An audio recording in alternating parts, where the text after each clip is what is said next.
Ġessu, grazzi mulej għaddis, nirringrazzjawk mulej ta' din is-serata, mulej nirringrazzjawk mulej birek il-daw kolla li għet segwu minn fuq YouTube u Facebook, birek il-daw kolla li jaraw fuq il-televizjoni u nilqaw l-udjenza kolla ta' dan il-messaċ il-lum u mulej grazzi li inti tmissom u żżurhom bil-qawwa tal-Ispirtu tiegħek u bil-kelma tiegħek f'isem Ġesu Kristu ta' Nazaret. Halleluja. Illum ħankompli nitkellem fuq is-seħer. Fuq dak li jgħidulu bl-Ingliż witchcraft.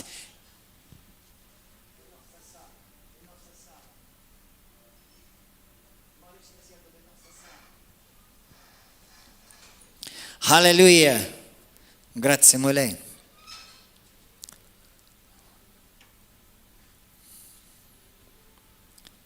Isimgħu bir-reqqa żaħwa, iftħu widnejkom, iftħu qalbkom.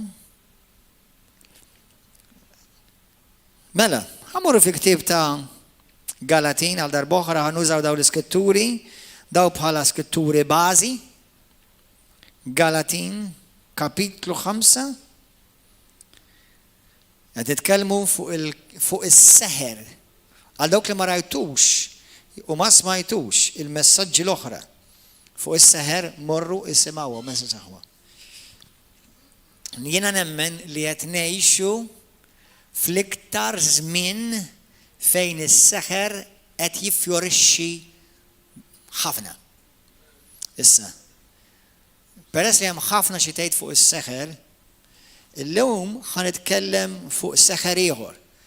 Ħafna drabi għal dawk li ma smajtux fuq il-messaġġi l-oħra, naf li l-maġġoranza tal-Kristjani jaħsbu li s-seħer ifisser meta tara xi saħħara b'xi xkupa ttir f'nofs ta' arja, jew f'nofs ta' sema, s'issa tneqgħod ma rajt waħda. Sewwa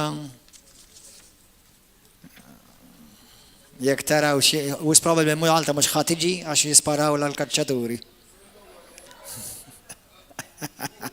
Jaħsbu għax jas Ferrari u ma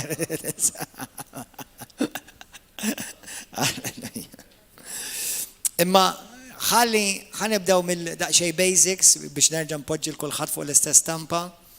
Il-kelma seħer, il-kelma witchcraft, ġejja mill-kelma li meta inti tistudja l-kelma l-Bibja u tara x'inhu l-kliem fil-Griku hija l-kelma farmakija.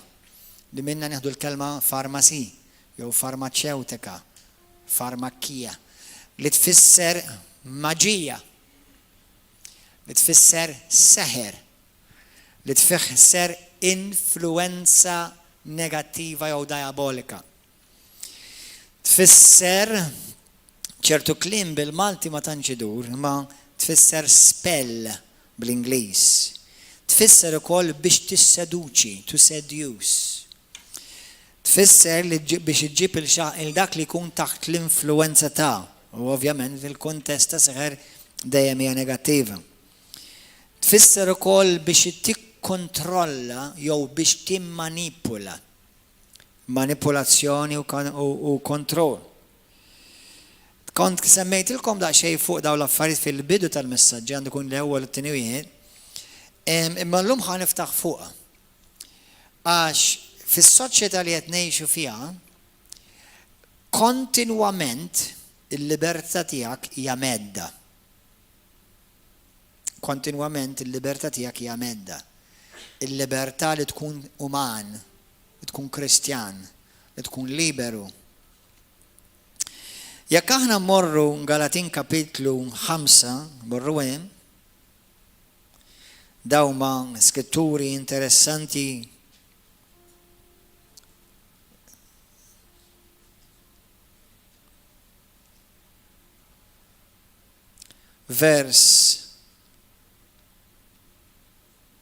minn vers 16, ħanejdu minn vers 19. L-emejjel tal-ġisem huma magħrufa, żina, faħx, nuqqas tarazan, idoletrija, seħħer, mibeda ġlied ejra kollha, ambizzjoni firda partit, invidja sokkord baħrit u ħwejjeġ bħal dawn u wissikom bħalma wissejtkom qabel min jagħmel dawn l-ħwejjeġ ma jridx is-saltna tella. Jekk intom tindunaw malaj li fl-emejjel tal-ġisem Hemm l-emejjel tal-ispirtu, l-frott tal-ispirtu u hemm l-emejjel tal-ġisem. Waħda minnhom hija s-seħer, witchcraft.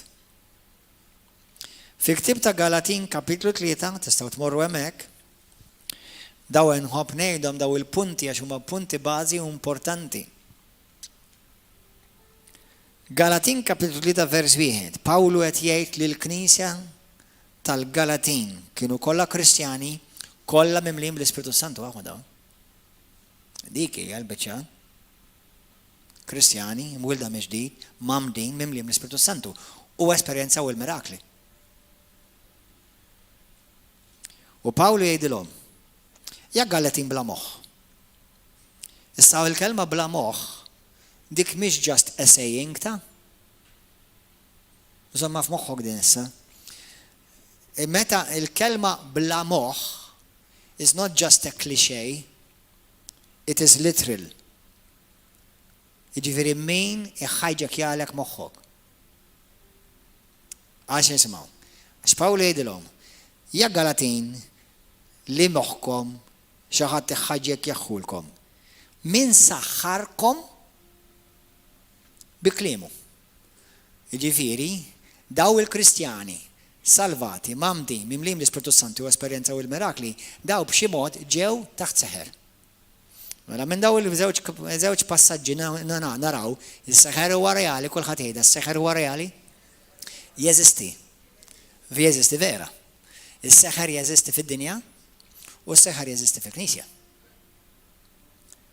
Tgħidli kif jista' jkun pastor? Għax għalkemm il-Kristjani, anka il-Kristjani ħan nitkellem għal Kristjani ġenwini, mhux qed nitkellem għal reliġjużi, jgħixu fid-dinja. Intom fid-dinja tgħixu. Issa ovvjament il-Kristjani suppost ma jgħixux tad-dinja, ma jgħixux bħad-dinja, imma jgħixu fid-dinja. Ħajdilkom kif l-aħħar jekk jkun hemm xi ħaġa inti tista' tkissirha minn fuq ħajtek. Mela teżisti vera, teżisti fid-dinja, teżisti fil-Knisja, u law l-affarijiet għadhom iseħħu sal-lum il-ġurnata. Jiġifieri ma tistax tgħid, ma tistax tuża dal-statement isma'w. U lej jiena Kristjan, jiena ma ħajġri li xejn. Mela t-testament iġli tal-minnu miktub. Biex jassu, joqogħdu attenti, ma jiftħux bibien, ma jagħtux ħajjithom għaddu. Daw kollha twissijiet kontinwu minn Alla lil poplu tal-Alla. Amen. L-għadu jiġi jisraq lil min Alla berek, mhux lil min diġà huwa tal-għadu. Amen. Jiġifieri l-għadu jrid dak li int għandek. Inti rċevejt wirt kbir fi Kristu. U l-iskrittura li nużawha ħafna drabi għax tot għal ħafna affarijiet li l-poplu tiegħi jiġġarraf minn nuqqas tarfien, taħdem kuljum f'ħafna Kristjani. Mela inti tinforma lilek innifsek sew. Ħafna.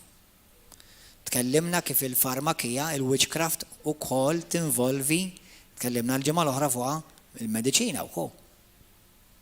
Dak mhux għax jiena kontra l-mediċina bħalma tafu, jien għandi nies fil-familja tiegħi li huma nurses jaħdmu fil-mediċina u min jagħmel ebda mod kontra l-mediċina. Tkellimna fuq. Imma illum ħan nitkellmu fuq xi ħaġa li jiena u inti fil-kultura li ngħixu fiha madsin fiha. Madsin fiha. U llum ħafna minnkom l-Ispiritu Santu u l-kalma tal-Alla ħad tiftħilkom għajnejkom. Jalla li mhux kif titolqu minn din il-binja jerġgħu jingħalqu. Biex intom tgħixu għajnejkom miftuħa u aware ta' żminijiet li aħna ngħixu fihom. Amen. Halleluja. Fl-Iskrittura fl-ewwel slaten minn kapitlu 16-18 u għandek ukoll rajnija fl-Atti tal-Apostli kapitlu 8 fl-Atti tal-Apostli. Fl-Atti tal-Apostli naraw wieħed saħħar jissejjaħ jismu Xmun lil-Bibja tgħidlek lill-poplu ta' dik il-belt Samarija lil dan ir-raġel kien jagħmel ħafna eġubijiet u kienu jsejħulu il-qawwa tal-Alla, mhux il-qawwa tax-xitan, dak kienu jgħidulu, il-qawwa tal-Alla kienu jgħidulu.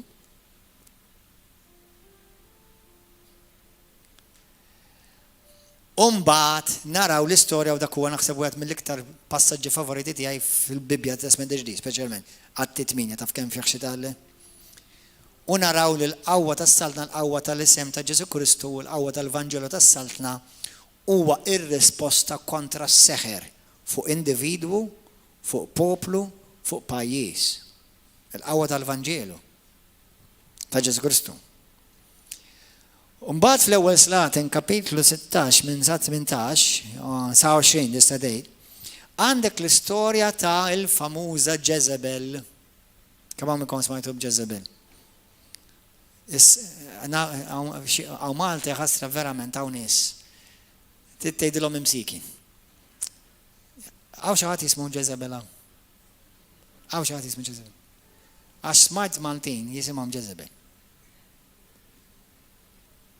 Jekk timur taqra l-Bibja dik l-għażiża Jezebel, żgur kont tbiddilha simha.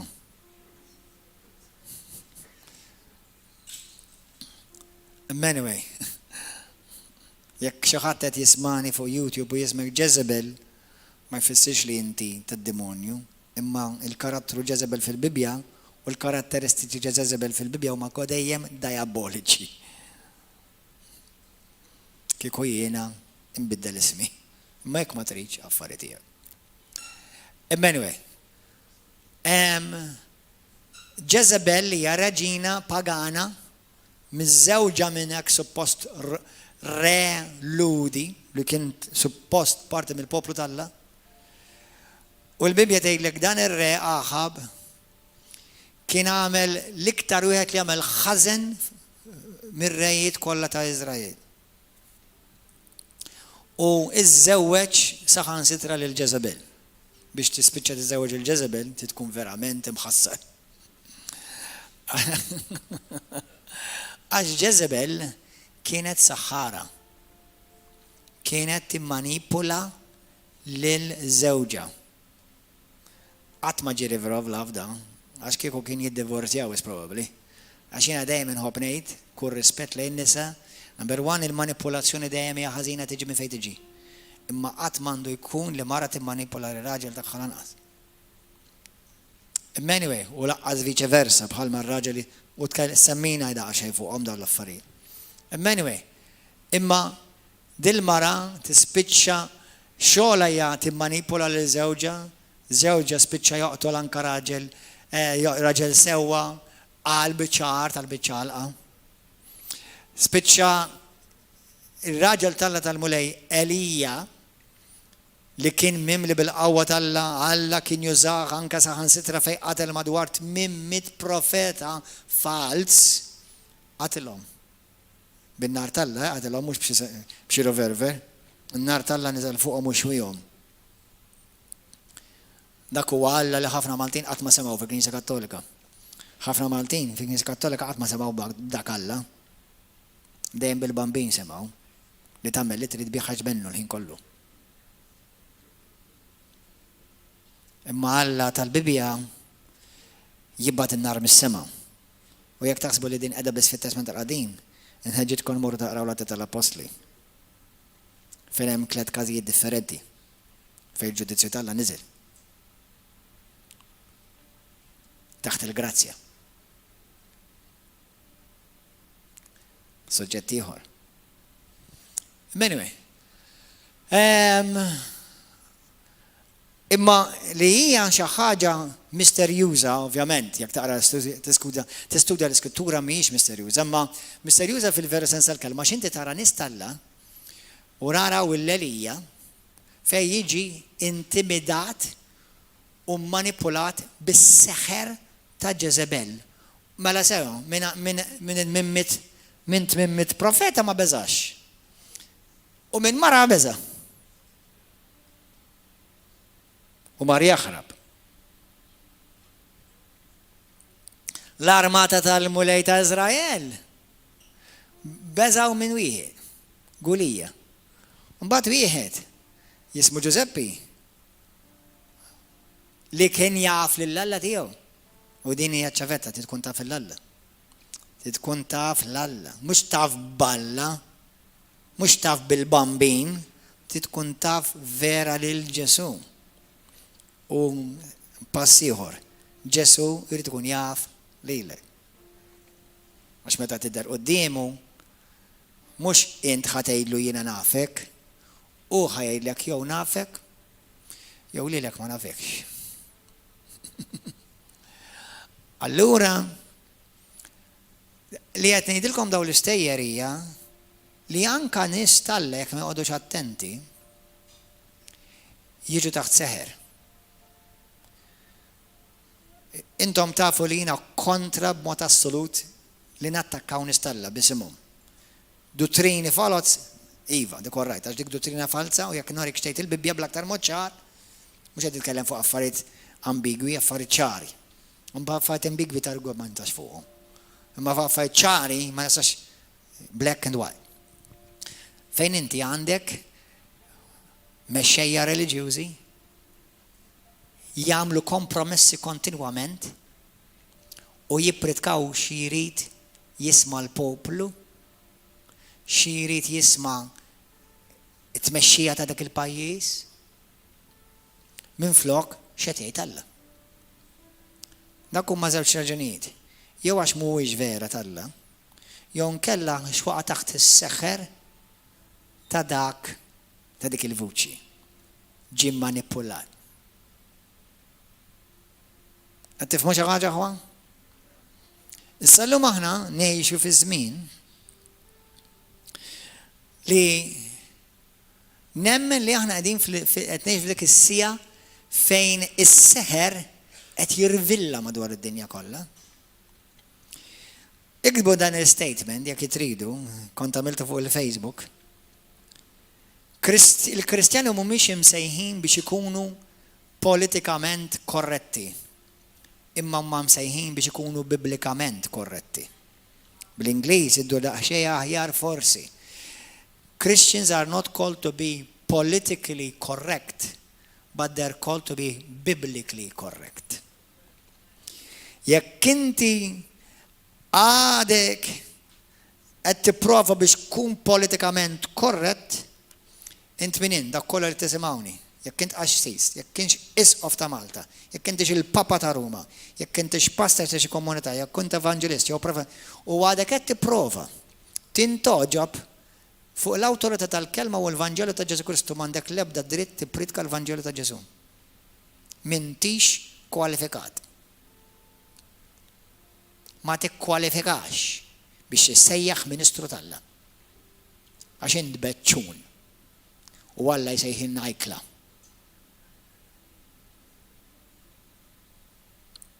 Jina mhux qed ngħidlek kompastas jew arroganti, imma jekk tawweġ il-verità, int bniedem korrott, imħassar u inti pupazz ta' min qed jikkontrollak. U dak li qed jikkontrollak ma jismux Ġesu Kristu. La m'intix qed tippridka l-Vanġelu tiegħu. Għalhekk inħobb ngħid jien b'kull rispett min ibiħ il-ġelati. Jekk trid tintoġob mur bih il-ġelati. Iqaf minn kun assis jew pastor jew xi tip ta' ministru ieħor. Iqaf. Mur bih il-ġelati. Tex kemm tagħmel ħbieb. Jekk xi ħadd hawnhekk ibih il-ġelati, il-mulej jibiriklek il-business tiegħek. Imma almenu tieni ġelat wieħed. Amen, aħwa? Halleluja, infatti naf familja ġili tkun hawnhekk fostna tad-dendi hawnhekk li jbiħħu l-ġelati u jagħmlu ġelat tajjeb ħafna infatti. Halleluja. Il-seħer li Pawlu jitkellem fuqu, is-seħer li fl-ewwel slaten il-Bibja titkellem fuqha, tiġi moħħkom hawn biex timmanipulak. Is-seħer huwa biex jimmanipulak. Jekk inti manipulat, inti m'għadekx fil-kontroll ta' ħajtek. Xi ħadd ieħor qed imexxilek ħajtek. Issa, Jien, Gordon John Manxe, u nassumi li l-maġġoranza tagħkom u hopefully kollha kemm minnkom, tridu tiġu kontrollati mill-Ispirtu Santu. Kemm minnkom tixtiequ l-Ispirtu Santu jikkontrolla ħajda? U Ġesu Kristu. Amen. Mela fil-veru sens tal-kelma, u dan fil-veru sens tal-kelma, fid-dinja ma ħadd li mhuwiex ikkontrollat b'xi ħadd. Jew ikkontrollat balla, l-ispirtu tiegħu u l-kelma tiegħu, jew ikkontrollat bid-demonju, bid-dinja u l-ispirti perversi li jagħmlu madwarna. Kapix aħwa? Jiġifieri jekk inti xi darba dejt, jiena ma rridx nimxi ma' Ġesu. Jiena rrid inkun liberu, m'intix liberu. Int xorta skjaf ta' xi ħadd. Jew skjaf tad-demonju, jew skjaf ta' Kristu. 100%.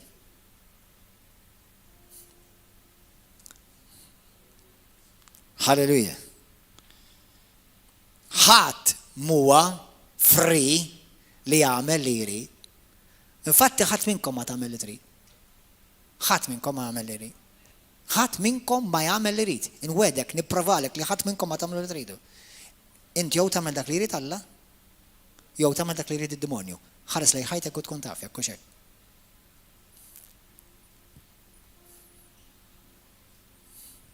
Mela llum għażel li inti ħadd tagħmel dak li jrid il-mulej ħalli d-demonju ma jkollu l-ebda seta' fuq ħajtek. Halleluja. Grazzi Ġesu. Meta inti taħt kontroll ta' manipolazzjoni, l-iktar ħaġa li tiġi attakkata f'ħajtek taf x'inhi? Moħħok, ħsibijietek. Il-frażi bla moħħ, għadnak frajna, dik mhix ġast klixej. Fil-ktib ta' Timotju kapitlu 2, morru waraw, ħanarilkom issa stess, morru hemm ejja. It-tieni Timotju 2, kapitlu 2 ovvja, tieni Timotju 2, minn vers 22. Isimgħu sew din l-iskrittura. Kulħadd jgħid Spiritu Santu kellimni. Vers 22 isimgħu. Aħrab il-ġibdiet taż-żożija, fittex bil-ħerqa sewwa, il-fidi li maħabba u slim, flimkien ma dawk li jisejħu l-isem, jisejħu l-mulej b'qalb safja. Mela nfittex l-aqda, maħute. Tindaħalx, ġimgħa l-oħra tilkom tindaħlux, fl-affarijiet fid-deċiżjoni ta' ħaddieħu. Kulħadd liberu. Dik kienet fil-Bibja.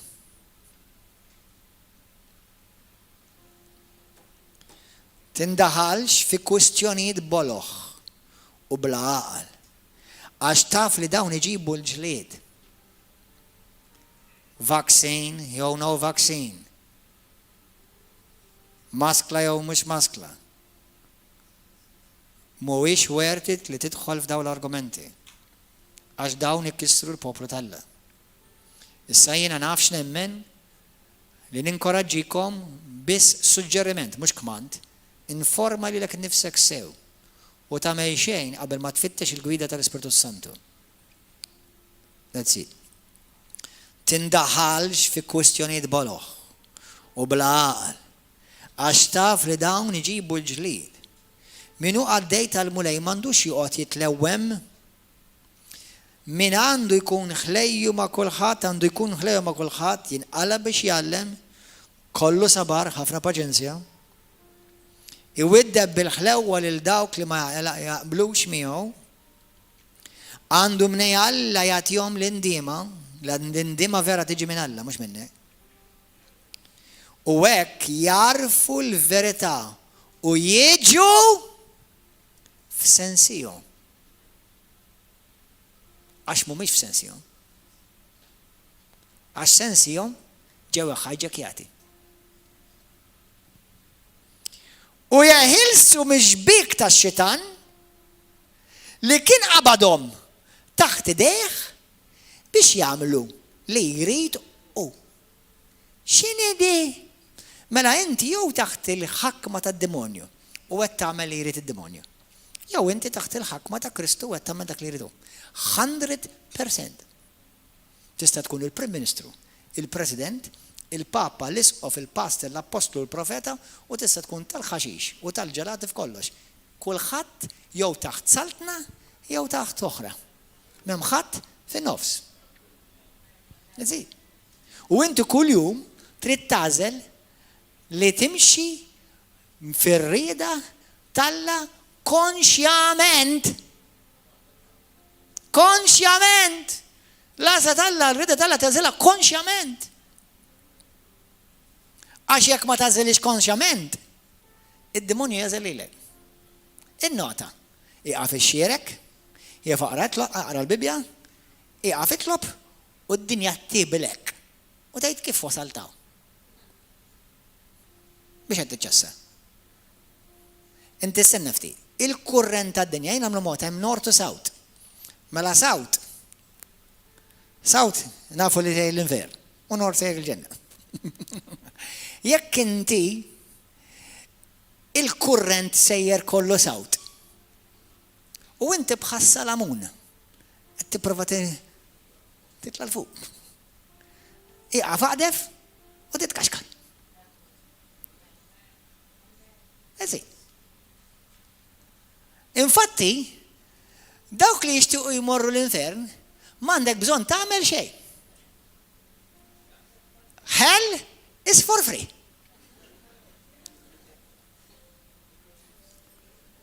Dawk kollha li jridu jmorru l-ġenna, jridu jaqtfu kontra l-korrent.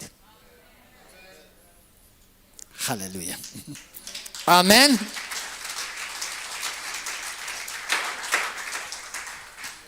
Grazzi mulej. Mela. Min meta tiġi taħt is-seħer l-feelings tiegħek jiġu kontrollati. Kif tħossok. Jikkontrollalek kif taħseb. Bħal ngħidu id-dinja madwarek kontinwament tgħidlek hekk ara. Ħanaħseb jien għalik. Ħalli naħseb jien għalik. X'jiġifieri? Ħanaslu għaliha. Għodu attenti x'tirrepeti minn dak li tisma'. Nerġa' ngħidha, oqgħod attent x'tirrepeti meta tisma' xi ħaġa. Hawn Malta għandna proverbju bil-Malti naqra baxx. Jekk ngħidulkom forsi ġud minnkom tieħdu skandlu. Imma bħal xi wħud jgħidu dak sema' b.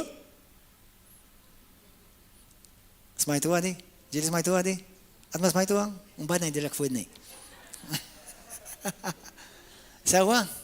Għodu attenti, għax ċertu nies jisimgħu b u minflok jivverifikaw jekk hux vera imorru ipeċilqu. Amen? Għalhekk illum il-ġurnata pereżempju kemm inti dak kollu li tisma' inti pereżempju issa jiena għal darba oħra nirringrazzja Alla li tani ċertu mekkaniżmu fija nagħti glorja lil mulej. Li jiena ma jimportanix tgħid fuqi, anzi pjuttost naqra l-estrem id-naħa l-oħra, kważi nieħu pjaċir li titkellem fuqi. Bil-kontra jien. Imma insomma anyway, issa tifhimni ma tifhimnix hekk jien, and I love myself and I like me. Hallelujah. Imma min jaf kemm jisimgħu affarijiet fuqi li jiena qed qatt li jiena għamilt qatt ma għamilt. Imma ħafna li jassemgħu b u marru jpeċilqu ma qarux ħanna rakux vera għalhekk il-passer. Issa da mhux fuq il-passer biss, jiġifieri fuq kulħadd. Anke jekk jara jgħidha l-isqof tal-Knisja Kattolika, mhux kol ħaġa li tara xi quote bil-fors vera jkun qalaw, isserħilu li m'iniex Kattolku, imma l-integrità qgħod attent li jkun vera qala. Għall-integrità. Vera qala u ma qalix. Issek vera qala u qal xi ħmerija, dikun bastarja oħra. Imma jekk ma qalix u qgħod attent tgħidix biex inti qed tipperpetwa u qed tifrex il-gideb. Amen. Halleluja. Grazzi mulej. Allura aħna l-integrità bħala Kristjani meta tisma' xi ħaġa, iċċekkja verifika kux vera hekk jew le. Taf kemm jgħidu li jiena qed taffariet, illallu kemm qed taffariet aqsam fil-għidhom.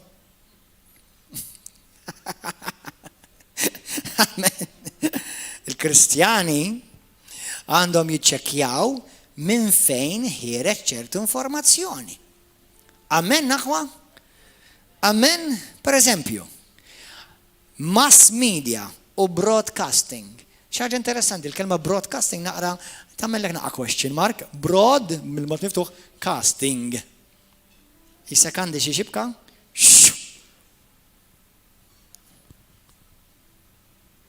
How nice, what a nice picture.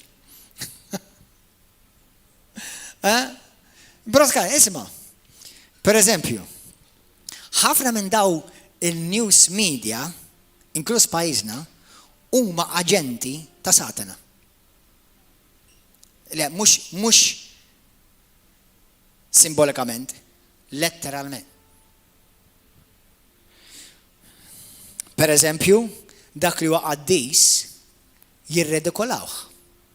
Per eżempju jiena, program partikolari li ċertu nies imsik li m'għandhom skof ħajthom joqogħdu biex jarawh biex joqogħdu jitqu f'daħk fil-vojt. Jiena lili tajjarni ma jimpurtax, anzi jlek kompli ara ma tbux tieqaf. Imma għaliex iżżeffen Hallelujah, praise the Lord fin-nofs? Taf x'inti tagħmel inti? Qed tiżżuffjetta b'affarijiet qaddisa. Kieku ċ-channel tiegħi jiena u għandi naqra qattra biża' Alla, dak ma nippermettihx u żgur ma mmurx inxandru fuq iċ-channel tiegħi. Issa li tagħmel karatteristika ta' Gordon John Manche, grazzi, thank you, grazzi tal-attenzjoni. Tifqux, imma li tgħid praise the Lord u Hallelujah, taf xi tfisser Hallelujah, ikun infaħħar Alla. Hallel Jahwe. Daw il-kelma hija jitmejlu b'isem Alla. U ħafna minn nies għax huma taħt seħer illupjati u moħħhom maħtuf. Kemm taddaħħa. How funny you? Imsieken. U Alla kontinwament qed iżommhom kontabbli. Ara ma tmux tieqaf, kompli.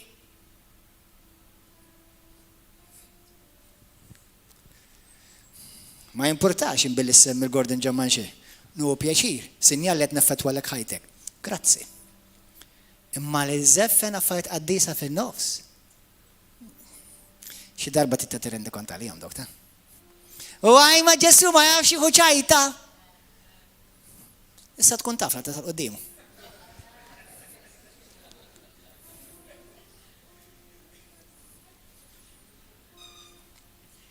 Dak li huwa ħażin, pervers, abborrenti, jagħmluh jidher tajjeb.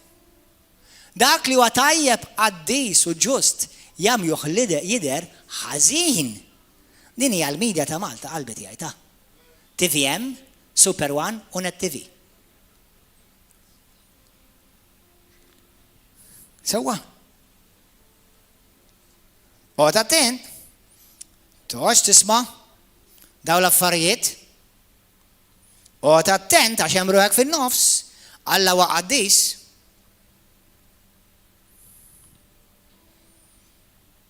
Qgħod attent għaliex hemm affarijiet li lilek ma jridukx taħseb. Taf li inti l-mass media, televiżjoni, social media, taf li intom huma kontrollati minn eliti kbar ta' nies li huma sinjuruni immens li kieku l-Malta jixtruha xi 50 darba pereżempju.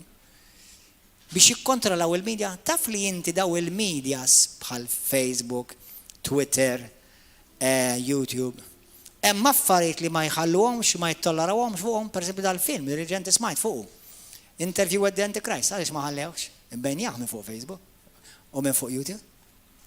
Għaliex? Taf kemm ibbejnjaw affarijiet Kristjani aħwa minn fuq il-Facebook? Għaliex? Għax huma kontrollati minn nies elit li huma multibiljonarji li għandhom aġenda tal-Antikrist biex lilek jikkontrollalek fuq xiex taħseb kuljum. Li kieku mhux hekk, pereżempju, ħan iċċallenġa iċ-channels ta' Malta. Super One, TVM u n-net. Għaliex qatt ma nisimgħu bl-eluf ta' nies Kristjani li qed jiġu persekwitati, maltrattati kuljum f'pajjiżi ġirien tagħna. Ġieli tisimgħu kemm qed jiġu torturati Kristjani fil-Channels Maltin? Għaliex qatt ma nisimgħu daw? Mbagħad nisimgħu għax salvaw xi bear ġewwa l-Alaska. Praise God li salvaw xi bear. Jew nkella sabu xi bajda kulur differenti mill-bajd ieħor.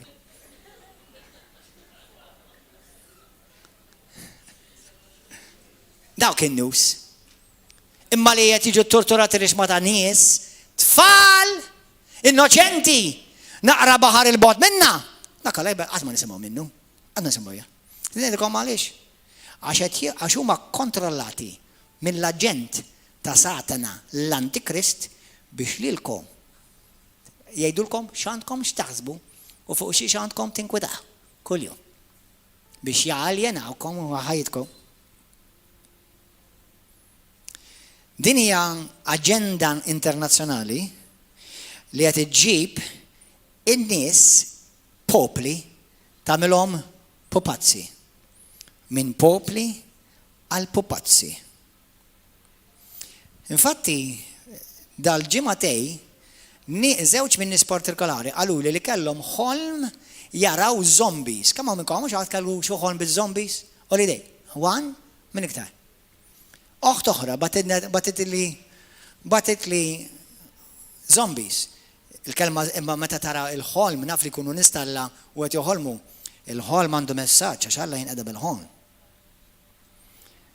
Kif il-ħolm qed jaraw nies f'pajjiżna mixjin kollha llupjati qishom zombies. Taf xi jfisser dak hu? Jista' jkun xi wħud minnhom jiġu rivelavla? Jista' jkun xi wħud minnhom huma wkoll ministri tal-Alla? Jgħidu li huma Kristjani? Imma laqas qed qed jiġu kontrollati, manipolati bl-news tal-massa mass media. Biex imbagħad jekk xi ħadd jitkellem bħali li jaraw nikraħ għax jiena bħal dak is-Salamun li sejjer kontra l-kurrent. Il-kurrent li n-nord imma mhux li jaħdok l-isfel.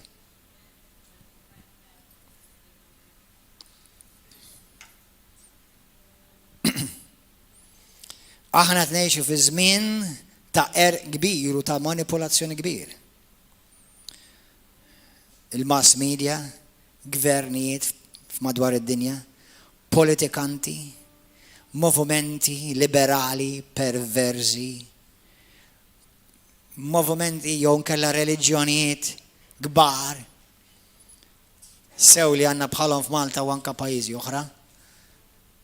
Isimgħuni aħwa, Ġesu lilek ħalqek liberu. Imma jixtieq li inti tfittex waħdek il-verità. Tistennix li l-verità ħad tiġi għandek. Ġesu jgħidlek inti fittex għall-verità. Intom taħsbu li l-maġġoranza tan-nies ħajmorru l-ġenna? Kemm minnkom taħsbu li l-maġġoranza tan-nies ħajmorru l-ġenna? Hawn xi ħadd jaħseb li l-maġġoranza tan-nies ħajmorru l-ġenna? Kemm minnkom taħsbu li iktar hemm nies li ħajmorru l-ġenna mill-infern? Għaliex ftit ħajsalvaw skont Ġesu? Għax ftit fitxew il-verità. Il-verità mhix ħad tiġi tħabbatlek. Ġesu jgħidlek int ħabbat u jinfetaħlek. Int fittex u ssib. Int itlob u terċievi. Mela min ma jitlobx ma jirċivix. Min ma jfittix mhux denju li jsib u min ma jħabbatx mhux denju li jinfetaħlu.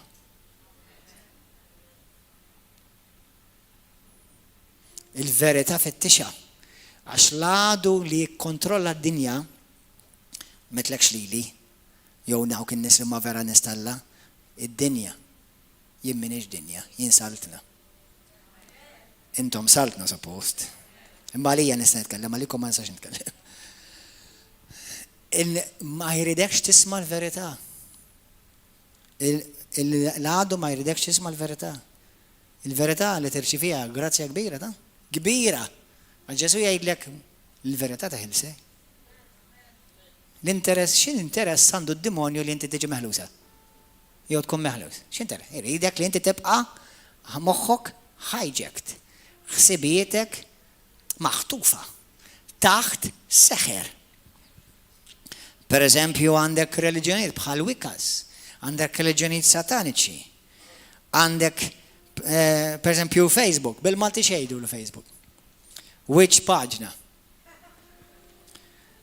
Di l-aħjar waħda li taġobni, YouTube, taf xinu bil-Malti?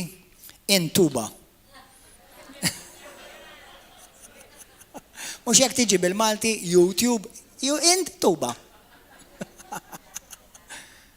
U taf xini ta' daħk li l-Kristjani iqattaw ħin fuq Intuba u paġna tal-wiċ, daqs id-dinja jqattaw l-istess ħin. Meta jiena u inti suppost nqattaw ħafna iktar ħin fil-kelma, nfaħru l-Alla, nistudjaw l-iskrittura, nevanġelizzaw, nejnu l-aħwa jissaħħu fi Kristu. Dak huwa x-xogħol tiegħek. Innota kemm tagħmel sigħat kuljum tħares lejn Facebook. U għarek kuġu għalmenu b'comparison tagħmilx l-istess fuq il-Bibja kuljum. Taf x'inti tajt ġifieri, inti tħalli l-mass media tinfluenza lek ħajtek u tħalli li l-Facebook jaħseb u jitkellem għalik. Issa jiena nuża l-Facebook biex nevanġelizza mhux għandha il-kelma tal-Alla. Twitter xejdulu? Asfur kaħli.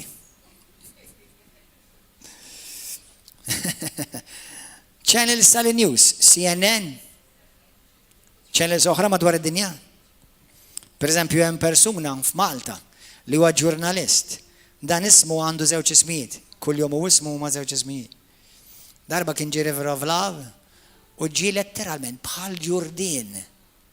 Għax hekk hu Ġurdien. U għalli kemm niġi, għalli ħanara, għalli biex nuħġi punti. U ġi, qed jieħu n-noti, poġġa fuq wara. U dakinhar mhux jiena kont qed nippritka, kien qed jippritka xi ħadd ieħor. U kif mort fuq u hekk ħalli nara xi jippritka, xi nikteb. Ġejt mort minn warajh ħana xi nikteb. Għamel li hekk ara.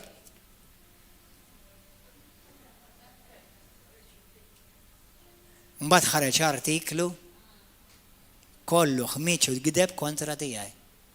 U ħafna minn nies li qrawh għadhom jgħidu fuqi dak li qaraw minn dak l-artiklu.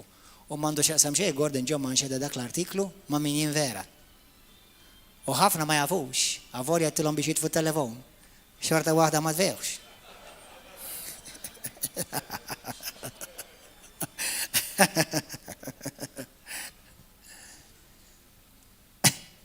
U ħafna li Gordon John ma nxedda ma jafuħx. Biex dak affarijiet tagħhom.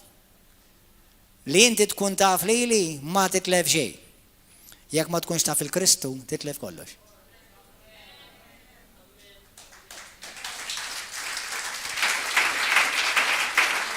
Hallelujah. Thank you, Lord. Anka f'ħafna outlets tal-news, tal-informazzjoni jikkontrollaw, jimmanipulaw u jawġu l-verità li hija l-aġenda tal-Antikrist din id-dinja biex jeħħejju triq tal-Antikrist. Kontu tafu għadi? Bħal mettilkom ħafna minn huma, ħafna hemm minnhom pereżempju huma mmexxija mill-Illuminati. Mhux l-Sprite u l-Coca-Cola.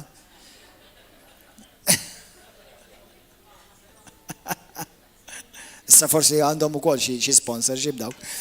Imma jew il-mażonerija. Halleluja. Iridu lilek anke int Kristjan iġibuk taħt is-seħħer tagħhom. Għalhekk huma jikkontrollaw il-masses ta' nies ħalli n-nies ikunu jafu fuq xi jitkellmu. U faċilment jintroduċulhom ftit xi jridu li l-popolu jaħseb fuq għada. Taf kemm hemm affarijiet fid-dinja x'tista' titkellem fuqhom, tindota li affarijiet il-medja tikkontrolla fuq xi jaħseb u jitkellem pajjiż. Taf li jekk inti pereżempju nagħmlu mod mediċina partikolari. Per jekk inti tmur tgħid il-mediċina toqtol in-nies, imma fuq in-nies qed jgħidu kemm qed tagħmel ġid. Min jenerkra?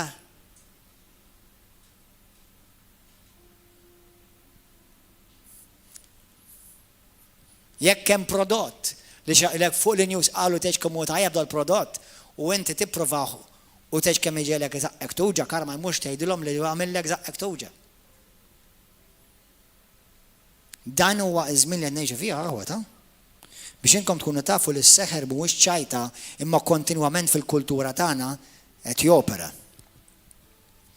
Halleluja. Għaddejjin eżiż aħwa bħalissa qegħdin jiġġoxow u bħalissa d-dinja qiegħda ġo Muppet Show. Ġieli smajtu rajtu il-Muppet Show? Issa llum li nixtieq ninkoraġġikom hija make sure li intom għax jiena u inti fil-versens tal-kelma, jiena u inti xorta puppet, intom taf li inti pupazza, aħna kollha puppets, għaliex, għax aħna inti, jiena u inti, immaġna xejdula, ingwanta. L-ingwanta tieqaf għax ikun hemm id fiha, ħajja. Sew inti qed tieqaf bil-ħajja tad-demonju jew ħajja ta' din id-dinja, avolja titmermer, jew nkella tieqaf għax għandek l-ħajja tal-Alla fik, jew wieħed jew ieħor. Istismaw. Alla jrid li hu jkun dak li jikkontrolla lek ħajtek. Imma x-xitan jikkontrolla lek ħajtek mingħajr ma tistiednu. Imma Ġesu jikkontrolla lek ħajtek jekk tistiednu. Għax Alla volja qawwi u għandu l-qawwa kollha li tista' timmaġna, imma fl-istess ħin huwa gentleman. He's a gentleman. He's a gentleman. He does not come in unless you invite him. Għalhekk inti tistiednu. Għalhekk inti ħafna minn nies li taf ħajtek taf li sejrin l-intern. Nif nies li jiena nħobb u nirrispetta inkluż f'ħajti u familti.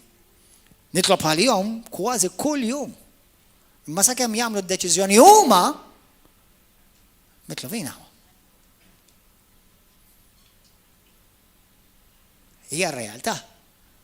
Jekk inti ma titlobx ma tħuġ bis-serjetà dawn l-affarijiet, ħajkollok membri tal-familja li inti tossu tħobb li ħajkunu fl-abissi tal-infern għall-eternità. L-infern huwa reali aħwa u taħdux biċ-ċajt. Għal dawk li intom qed taraw dal-programm, qed taraw dal-messaġġ, intom qegħdinaw. Please akkwistaw kopja minn da. Ħudu kopja. Please ħudu kopja. L-infern jeżisti veru. U laqas ikun ma kontx ċert, I don't want to find out.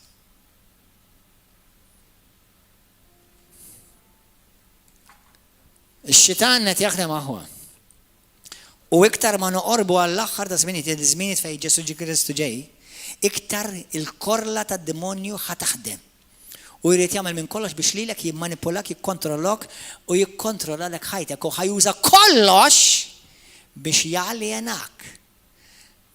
Oqgħod attent. Biex inti ma tkunx taħt dan il-ħakma żi saħwa. Biex inti ma tkunx taħt din il-ħakma,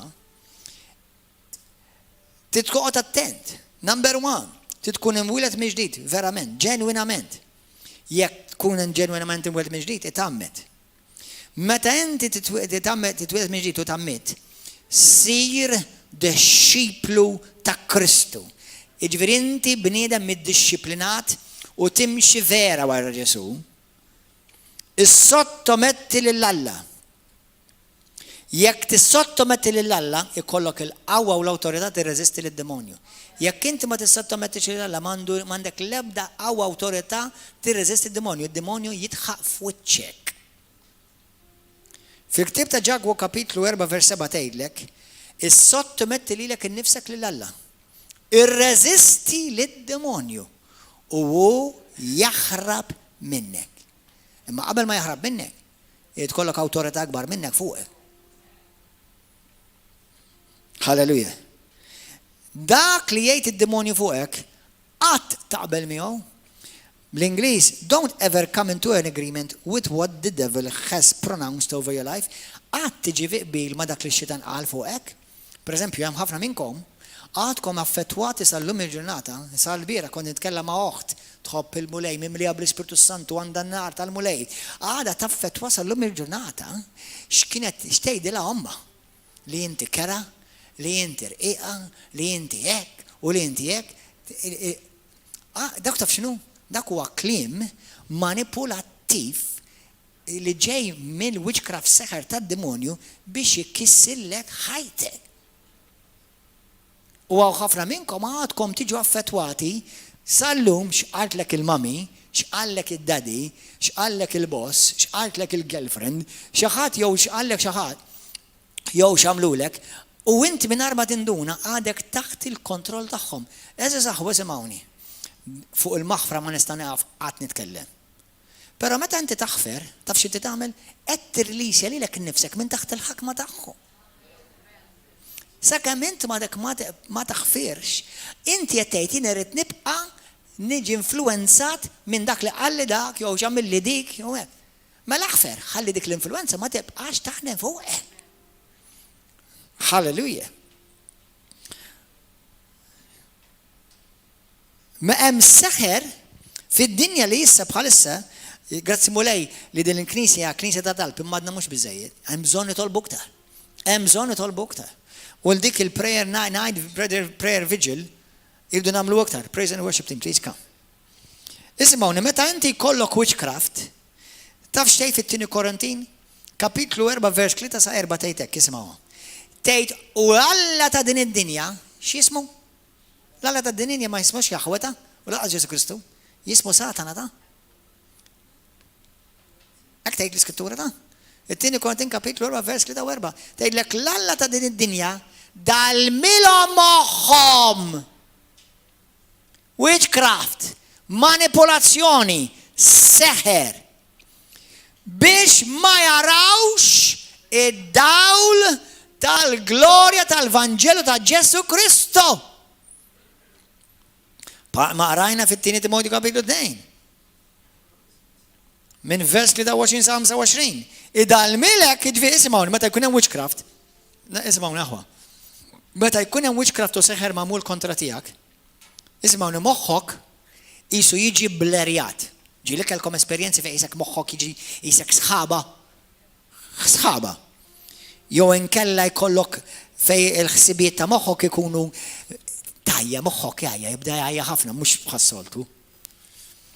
Jew inkella ma tistax taħseb straight kif jgħidu, you can't think straight kif jgħidu bl-Ingliż. Jew inkella ma tistax tikkonċentra, ma nafx għaliex ma tistax tikkonċentra.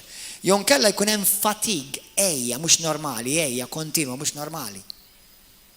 Jiena mhux qed ngħidilkom dejjem huwa witchcraft imma jista' jagħti il-każ. Ikun hemm ċertu li mhix normali. Għalhekk kemm hija importanti jiena u int li aħna nġeddu ħsibietna moħħna bil-kelma tal-Alla kull jum. Jiġifieri inti tiddikjara u tippronunċja x'qal Alla fuqek kull jum. Halleluja. Imxi mal-Ispirtu Santu. Imxi f'obbedjenza mal-mulej u imxi ħajja qaddisa. Isimgħuni aħwa, ix-xitan ma jistax imiss dak li huwa qaddis. Ma jistax imiss id-dem ta' Kristu, jekk id-dem ta' Kristu huwa fuq ħajtek. Halleluja. Din hija xi ħaġa importanti li ħanejt issa. Kollox importanti, misma'. Imxi fl-imħabba. Walk in love. Your love will be constantly challenged, I promise you. Walk in love. You don't have to like me, but you must love me. And never rejoice in the pain of others. Never. That is demonic. Even if a pastor does it. Tifraħ fid-deni ta' ħaddieħor. Laqqas jkun l-għadu tiegħek. Il-Bibja twissina min jifraħ fid-deni ta' għajru joqgħod attent li ma jmurx jiġi fuqu dak li jiġi fuq għajru. Ħanejdulkom aħwa. F'Malta.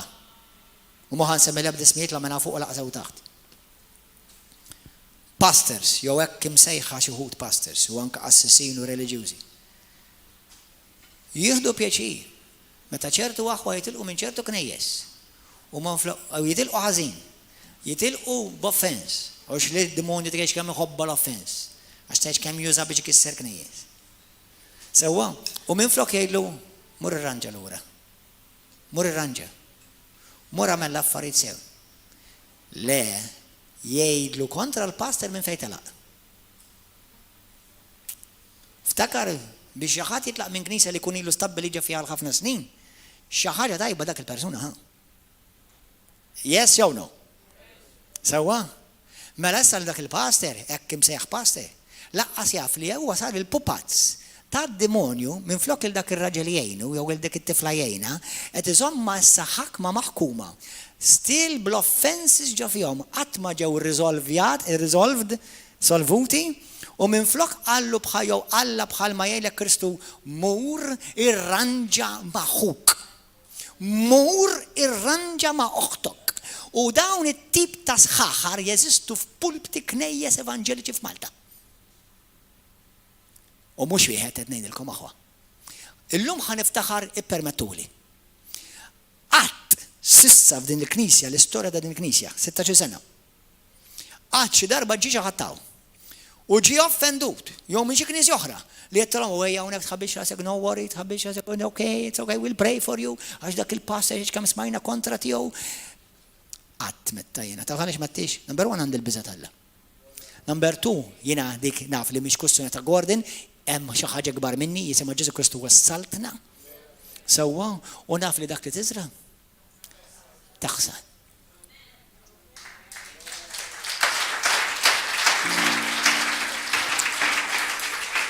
Għarek tafux li xi ħadd taw, sejna nirringrazzja la dinja komunità l-amma aktar mod assolut unika. Għax 99% tan-nies li jiġu dil-komunità huma kollha ġodda imwildin fi ġdid din id-dar. Imma qatt ma ġie xi ħadd u għettilom għadu għajja bdejja issa. No way. That is manipulation. Basta rbaħna membru u tlifla l-unur tagħna u d-demalla. Biex wara kollox xorta sirt naf jien. Not very nice. Mbagħad niddubitaw għaliex huwa għawed dlam fid-dinja. Mhux bil-fors jekk il-knisja hemm dlam fija. Titaħseb daw l-affarijiet Alla ma jarhomx. Narhom jien, ċuċ! Taħseb li ma jarhomx Alla daw l-affarijiet. Qatt tkun int li teħhandikapja lil xi ħadd għax minflok iċċallenġajtu bil-mħabba. Mur irranġa mal-pastor tiegħek, mur irranġa magħhuk, mur irranġa moħħtok. Tgħidu le qotaw, aħna hawnhekk għax aħna ikbar, jew għax aħna nisbaħ, għax aħna iktar friski, għax aħna iktar moderni. Ara ma tagħmlux dak. Għax dak tħallas għalih. Mhux illum. Tħallas għalih. Dak huwa witchcraft. Dak huwa manipolazzjoni. Dak huwa seħer. U naf baħwa li għadhom sal-lum taħt seħer għax għadhom ma nħelsux għax kellhom jerġgħu jiġu law. Jindmu, jirrekonċiljaw, jekk mhux bil-fors jindmu, jirranġaw l-affarijiet, jekk hux miegħi jew ma' ħu jew ma' oħt ma' xi ħadd, ma minflok sabu pastor jgħidilhom mur irranġa. Mur irranġa. Dil-ġimgħa stess. Ġimgħa ġimgħa ġi wieħed brother hawn għalli jiena l-ewwel mort komunità, għamilt xi sentejn tlieten. Għalli mbagħad inqalat xi ħaġa dwar l-komunità. Għalli mbagħad mort komunità oħra, għamilt sena. Għalli dal-pastor fejn mort il-komunità l-oħra, tax kemm qalli kont dal-pastor li fejn kien 3 snin. Mbagħad ġiew. U għalli vera ħadd pjaċir ta' River of Love, għalli infatti kelli qed infittex xi ħaġa u kelli bżonn xi ħaġa mill-mulej u meta ġejt, il-mulej berikni u tajjeli. X'opportunità kelli kon ngħidlu, qed tara mela suppost qiegħed River of Love. Kemm tinstema' tajba hu? Qedlu ħanejlek brade. Qedlu għall-integrità tiegħi quddiem Alla. Qedlu mur lura. Qedlu mur irranġa mal-pastor tiegħek. Qedlu ma nkunx integru jekk jiena ngħidlek ejja River of Love. Ma nkunx integru. Issa billi rbaħt membru. Sa meta inti għandek nies li ma setgħux jissettiljaw f'komunità, mbagħad ma setgħux f'komunità oħra qabel ikun hemm issues. Mela daw isprobabbli ħaj jispiċċaw. Minflok miskin entu biex jikber jimmatura, ħaj jispiċċa jiġi offendu b'xi ħaġa oħra u hawnhekk qabli isprobabbli jkollok tara opportunità offens. U jerġa' jitlaq minn minn hawn. Mela dan minflok kabbartu entu biex jimmatura, spiċċa mar tliet komunitajiet. Eru qatt ma rabba u frott qatt ma kiber f'ħajtu. Untaqgħu jkun intaqa' ma' tliet pastors li provaw jirbħuh bħala membru għall-Knisja tagħhom. Minflok jirbħuh jirrikonċiljaw jagħmel sew quddiem Alla l-affarijiet għal ġid tiegħu ħalli jikber. Eża saħwa. Nagħti glorja lil Alla u niftaħar da fi Kristu. Jiena qatt ma kont ħati għal dawn l-affarijiet. Jiena dejjem bat nies lura fejn Alla ħawwilhom. Anka ma' ċertu pastors li għadu kontra tiegħi li jiena naf minn huma. Imma Alla jara kollox. Imma jien naħfrilhom għax inħobb lili. Apparti li nħobb Alla nħobb lili.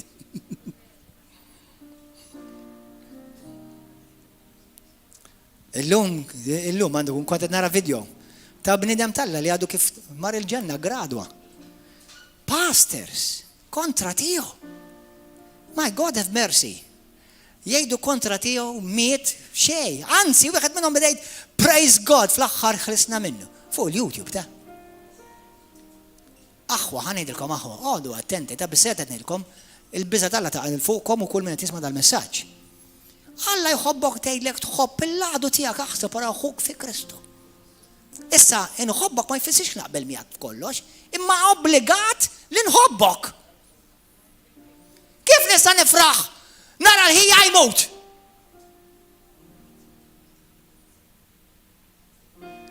Eżi saħwa, ħantikom xokk, għaw ħafna sħaħar fuq pulpti.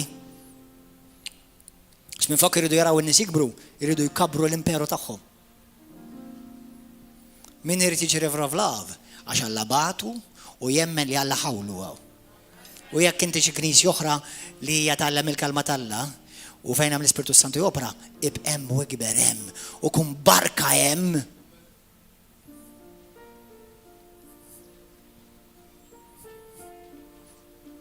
Għal-biża' għawa. Kemm qed nitkellem iktar fuq għadi. Jekk inti ma tridx tiġi taħt l-influenza diabolika tal-għadu. Illejla ħanidilkom biex tagħmlu tliet affarijiet. Isimgħuni sewwa. Twieled mill-ġdid, jekk inti mwieled mill-ġdid, jekk m'intix imwieled mill-ġdid ġenwinament twieled mill-ġdid, għażel il-Ġesu Kristu. Jekk ma tgħażilx il-Ġesu Kristu, ix-xitan tiġgħażlek inti ġa tiegħu. Mela għażel il-Ġesu Kristu f'ħajtek.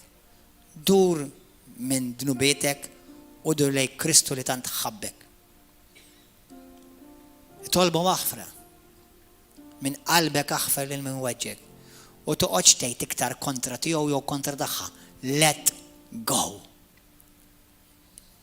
That's it. Ejt mulej naret nkun sottomess lejk. U kisser kull influenza diabolika. Ħani tolbu flimkien. Baxxi rasek ħani tolbu flimkien. Jekk inti l-lejla qiegħda u tgħidli pasta jien nixtieq nagħti ħajti l-Ġesu. Nixtieq inkun verament imwieled mill-ġdid. Ma rridx l-għadu jinfluenzani iktar, jekkux bit-televiżjoni, jekkux bil-Facebook, jekkux bis-social media li xini. Ma rridx inħalli d-dinja tallimni l-verità. Irrid l-Alla jgħallimni l-verità. Il-kelma tallimni l-verità. Toħodix kontra tiegħi, issa jekk toħodha kontra tiegħi, ħodha kontra tiegħi nwedek fuq l-awtorità tal-kelma Alla int ħadbati par affarijiet tiegħek. Jiena mhux qed nixtieqlek l-ebda deni, anzi jiena nitlob il-min weġġani kważi kuljum. Imma it's okay, ħalli nkun liberu jien, ħankun jien liberu. Imma toħodix kontra l-pastor tiegħek għax jgħidlek il-verità. Toħodix. La dal-pastor għas pastor ieħor. Ħadd.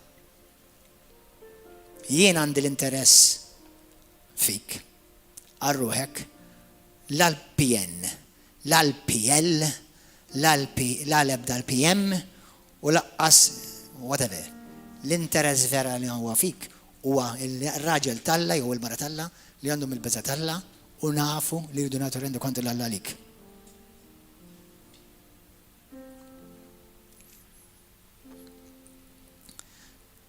Itlob miegħi issa stess minn qalbek. Illum issa għaddis. Itlob minn qalbek, itlob. Ġessu, ejja f'qalbi. Kun int is-sit ta' ħajti. Irrenja fuq ħajti mulej. Fejn jien dnibt kontra tiegħek aħfilli mulej. Iddispeċini fejn weġġajtek mulej. Aħsilni bid-dem prezzjuż tiegħek Ġesu. U imlini bl-Ispiritu Santu. Ġesu, kisser minn fuq ħajti kull influenza diabolika. Kisser kull influenza li ġejja mill-għadu, skemi tal-Antikrist, skemi ta' manipolazzjoni li hemm f'ħajti u minix ninduna bihom. Kissirhom wara qadis. Lil min weġġani naħfrilhom. U naħfrilhom minn qalbi. Ġesu. Imlini bl-Ispiritu Santu. Imlini bl-maħabba tiegħek mulej. Aħsilni fir-ruħ, fil-ġisem, fil-kuxjenza tiegħi. U qaċċat l-eruq tal-għadu minn fuq ħajti bil-qawwa tad-dem glorjuż tiegħek Ġesu u bil-qawwa tal-Ispiritu Santu. Mulej ma rridx nibqa' kontrollat u influenzat fil-ħajja tiegħi bil-weġġat li kkawżali ħadd ieħor. U minnu mulej nirrilisja lil dik il-persuna li weġġatni. U bħal mett inti fuq is-salib mulej aħfirlu, aħfrilha. X'ma jafux x'kienu qegħdin jagħmlu. Ġesu, fejn moħħi kien ġie maqbud bis-seħħer tad-dinja, bis-seħħer tad-dnub jew xi seħħer ieħor diaboliku, mulej għaddejs. Kisser kull seħħer, manipolazzjoni u kontroll u intimidazzjoni tad-demonju minn fuq moħħi u ħsibijieti. Għatini spiritu ta' revelazzjoni u ta' arfin. Ħalli nkun nafek iktar. Verament mulej. Għatini l-qalb tijak. Ħalli l-istess taħbita ta' qalbek tkun f'qalbi. Ġesu. Għatini l-ġuħ u l-għacċali. Għamel minni dak li tritint mulej. La tħallini bl-ebda mod naqa taħt is-seħer u l-influenza tad-demonju. Anka fl-ignoranza tiegħi mulej kisser dak kollu li mingħajr ma jien naf ħallejt li l-nifsi niġi influenzat bih. Spiritu qaddis, Spiritu Santu, nar qaddis tal-Alla. Aħraq minn ġo fija u minn ġo ħajti dak kollu li jmur kontra l-prinċipji qaddisja tiegħek mulej. U għatini qalb pura għalik. Li nħobb dak li tħobb int. Li nobod dak li tobod int. Illum jien tiegħek Ġesu. Mhux biss nemmen fik, imma li inti tkun kollox f'ħajti mulej. Ngħid le lid-demonju. Ngħid le lix-xitan. U dak kollu li għadu jipprova jagħmel fuq ħajti nkissru issa stess u nqaċtu u naqilhom mill-eruq ta' qalbi. Dan nitolbu minn qalbi mulej. Lilek missier fisem ibnek Aziz u s-sit u s-Salvatur tiegħi Ġesu Kristu ta' Nazaret. Spiritu Santu, invadili ħsibieti, invadili qalbi. Billum il-qudiem F'isem Ġesu Kristu. Amen. Ringrazzja għal-mulaj fejn inti. Jekk inti qed tara dan il-messaġġ. Aziz, la tħallix iktar żmien jgħaddi. Dur lej Kristu qabel ma jkun tard wisq. Ġesu jrid jaħilsek minn kull skema tal-għadu, kull influenza negattiva tad-demonju. Ersa lej Kristu, Ġesu jħobbok, Ġesu miġnun għalik infatti. Ersa lej. Wajja naqat magħna kull nhar ta' 4 u sif fis-7 ta' filgħaxija jew il-ħadd fil-ħodd il-flaxxa. Il-bqija, grazzi tal-li kont magħna narawkom il-messaġġ li jmiss, il-paċi magħkom dawk kollha li